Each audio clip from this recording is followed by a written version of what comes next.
Kate Brown's World. In this lecture, I'm going to introduce you to a figure known as Kate Brown, and I'm going to talk about the ways that her life and activism illuminates some of the freedoms that African Americans exercise in the period after the Civil War, which is known as Reconstruction.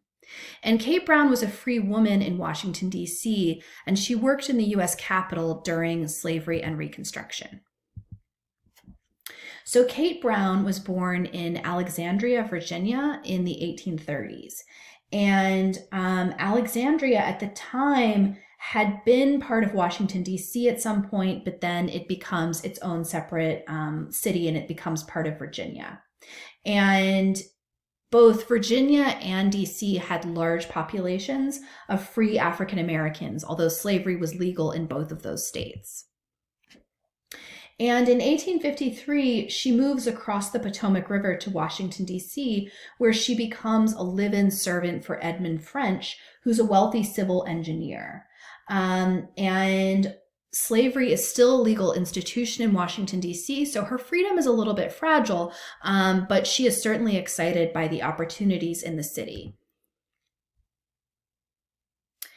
And one of the things that she's able to do is that in 1861, she is able to secure a job as an attendant in the ladies' retiring room in the Senate.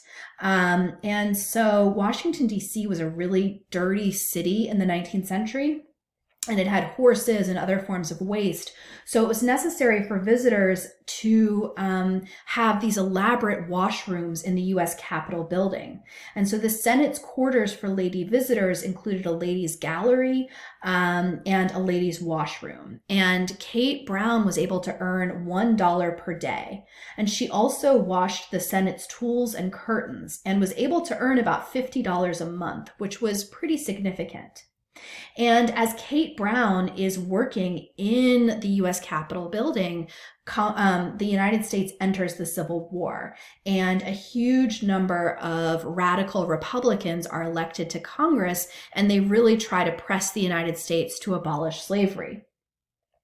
And Kate marries a man named Jacob Dodson, who also works in the U.S. Capitol. And so together they are able to really kind of hope that the Civil War will end in the abolition of slavery. And so once the Civil War erupts, many slaves press into Washington, D.C., because that's the capital of the Union. And many freed people come in looking for protection, employment, and freedom. And in 1863, Kate Dodson moves across the city and becomes an attendant in the ladies' department of the Treasury Department. And this was the building in charge of printing greenbacks for the Civil War.